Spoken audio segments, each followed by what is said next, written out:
बिस्मिल्लाहिर्रहमानिर्रहीम। अस्सलाम वालेकुम फ्रेंड्स। स्काई ब्लू कलर पे बनने वाला हमारा ज़बरदस्त और यूनिक सा डिज़ाइन। होप सो आज का भी सेशन आपको हमेशा की तरह पसंद आएगा। तो बढ़ते हैं आज के ज़बरदस्त और यूनिक से सेशन की तरफ। तो यहाँ पे सबसे पहले हम बढ़ते हैं कफ की तरफ। तो आज का हमारा जो सेशन है इसमें थोड़ी सी मेजरमेंट इन्वॉल्व है। आपने कोशिश करनी है इस पर फोकस करना है। तो यहाँ पे आप देख सकते हैं 10.5 इंच के एक राउंड अबाउट हमारा यहाँ पे कफ है। इस कफ को आपने नॉर्मली जितना हम बैंड होता है हमारा रेडी होने के बाद इस तरीके से आपने बैंड कर लेना है। और उसके बाद आपने यहाँ से इसकी जजमेंट करनी है कि हमें यहाँ पे तकरीबन 1.5 इंच के राउंड अबाउट हमें या 1.25 इंच के राउंड अबाउट हमें यहाँ पे एक्स्ट्रा साइज चाहिए हो। तो 1.5 इंच आपने एक्स्ट्रा रखने के बाद आपने यहाँ पे साइज़ विजिबल कर लेना है। और आपने या तो स्ट्रेट लाइन लगा लेनी है या आयरन की मदद से स्ट्रेट निशान लगा लेने।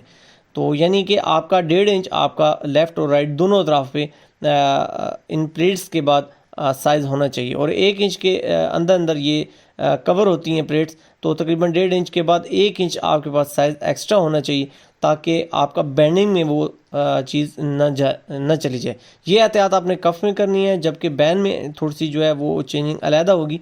पट्टी में भी इसी तरीके से जो टेक्निक है वो आपके साथ मैं शेयर करूंगा। तो यहाँ पे हाफ बूट की हमने तकरीबन 4 सिलाइयाँ यहाँ पे एज पे रख के कपड़े के हमने लगा लेनी है ताकि ये हमारी खूबसूरत सी 4 छोटी छोटी सी प्लेटें यहाँ पे बन जाएं। और इस तरीके से अब हमने हमारा जो बैन है उसको भी हमने इसी तरीके से तैयार करना है। 2.5 इंच यहाँ पे आपने जो एज है वहाँ से हटा के आपने तकरीबन सिलाई लगानी है। कपड़ा आपने थोड़ा सा एक्स्ट्रा रखना है। इसी तरीके से कफ में भी एक्स्ट्रा होना चाहिए, बैन में भी और पट्टी में भी एक्स्ट्रा होना चाहिए, क्योंकि कुछ आइडिया नहीं होता अगर आपको साइज़ थोड़ा सा आगे पीछे करना पड़ जाए तो आपके पास अगर फैब्रिक मौजूद होगा तो आपको प्रॉब्लम नहीं आएगी। तो अब नेक्स्ट वन हमने इस तरीके से एक साइड पे पहले सिलाई लगानी है और इसी तरीके से दूसरी साइड पे सिलाई लगानी है। बैन की सिलाई लगाते हुए आपने एहतियात करनी है, जो हमारी शेप है उसको आपने लाजमी फोकस करना है। तो यहाँ पे हमारी जो 2.5 इंच की शेप थी उस पर हमने अपनी पहली सिलाई दोनों साइड पे मुकम्मल की। उसके बाद आउट साइड पे आपने 2 प्लेटें बनानी है और एक प्लेट जो है वो आपकी इनर साइड पे बनेगी। तो अगर तो या इस तरीके से आप इसको बेहतर तरीके से अगर बना सकते हैं तो ठीक है, नहीं तो आप अपनी जो लेंथ है इसको कम कर सकते हैं। बेशक आप उसको आगे आपने 2.5 इंच रखी थी तो आप 2.25 इंच रख सकते हैं। लेकिन मैं आपको बेहतर फार्मूला आपको यही बताऊंगा कि आप इसी पैमाइश को फॉलो करें, 2.5 इंच की पैमाइश को। उसके बाद आप जो 3 प्लेटें हैं, 2 प्लेटें आपकी बाहर की तरफ बनेंगी और एक प्लेट आपने अंदर की तरफ बना लेनी है। तो आपका ये डिज़ाइन सेम एज इट इसी फार्मूले के तहत इसी शेप में बन जाएगा। तो अब यहाँ पे हमारी ये लेआउट कंप्लीट हो चुकी है। अब नेक्स्ट की तरफ बढ़ते हैं। तो यहाँ पे हमारी जो पट्टी है उसको अब हमने इसी तरीके से तकरीबन 2 इंच एक्स्ट्रा हमने फैब्रिक रख लिए ताकि बाद में हमारा बेंडिंग में भी जाएगा।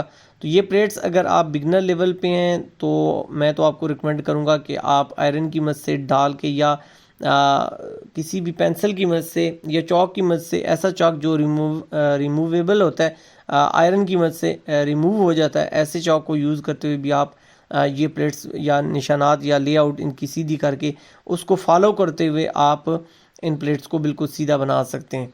तो ये इसका बेस्ट ऑप्शन है। पेंसिल अगर आप यूज़ करेंगे तो वो निशानात विजिबल हो जाएंगे। तो इससे बेहतर ये है कि आप रिमूवेबल जो टेयरिंग चॉक होता है उसको यूज़ कर लें। तो अब नेक्स्ट हमने बढ़ना है अपनी एंकर की सिलाई की तरफ। तो सबसे पहले हमने अपनी बबन केसिंग में एंकर को फिल करना है। एंकर का धागा इजीली मार्केट में अवेलेबल है, आप इजी ले सकते हैं। और ऊपर हमारा रेशमी धागा होगा, नीचे एंकर का धागा। नीचे से आपने बबन केसिंग को लूज़ करना है, ऊपर से आपने टेंशन को टाइट करना है। तो आपके जो एंकर के धागे की सेटिंग है वो कंप्लीट हो जाएगी। तो अगर आपको एंकर का धागा नहीं मिलता तो किसी भी नलकी जो हम यूज़ करते हैं इसको आप लॉन्ग इसका धागा करके 4 इसकी आप तहें बना लें और उसको आप एंकर के धागे के तौर पे यूज़ कर सकते हैं। अब हमने जहाँ पे हमारी प्लेट्स हैं वहाँ से 1/2 इंच आपने मार्जिन छोड़ने के बाद इस तरीके से ये बॉक्स कंप्लीट कर लेना है। जैसा आपने कफ की शेप रखी है ऐसी ही आपने सिलाई लगा लेनी है। दोनों तरफ से अपने जो हमारे रेशे हैं ये आपने निकाल लेने। और उसके बाद एक चीज़ का आपने ख्याल रखना है, लेफ़्ट और राइट का ध्यान आपने लाजमी यहाँ पे रखना है। एक प्लेट आपने लेफ़्ट साइड पे डालनी है, एक प्लेट आपकी राइट साइड पे। ये पेस्टिंग के दौरान आपने इसकी एहतियात करनी है। तो अब इसी तरीके से पट्टी के भी हमने यही एहतियात की है।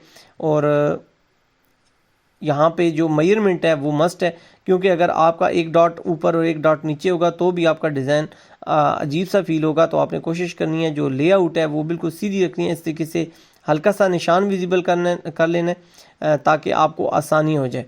अगर तो आपका हाथों पे कंट्रोल है तो आप बॉल पॉइंट का इस्तेमाल यूज़ कर सकते हैं, लेकिन आपने बहुत ज़्यादा गहरा या डीपली निशान नहीं लगाना, क्योंकि इंक जो है वो धुलने के बाद दूसरी साइड पे विजिबल हो सकती है। तो मैं तो उसका लाइट यूज़ कर रहा हूँ।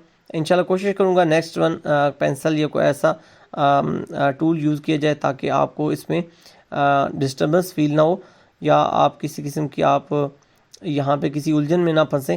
क्योंकि मैंने यहाँ पे पेंसिल का दबाव कम रखा है, हल्का सा निशान विजिबल किया है, तो आपसे भी रिक्वेस्ट है कि हल्का सा आपने निशान विजिबल करना है।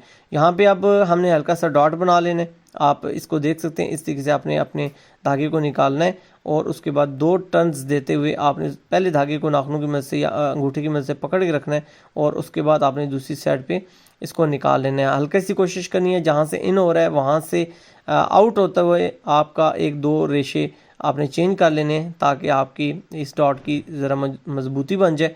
अगर आप इसको ज़्यादा विजिबल करना चाहते हैं तो 3 चक्कर भी दे सकते हैं। तो अब अल्हम्दुलिल्लाह ये डॉट्स कंप्लीट करने के बाद हमारी डिज़ाइन की जो लुक है वो तकरीबन इस तरह बन के आ चुकी है।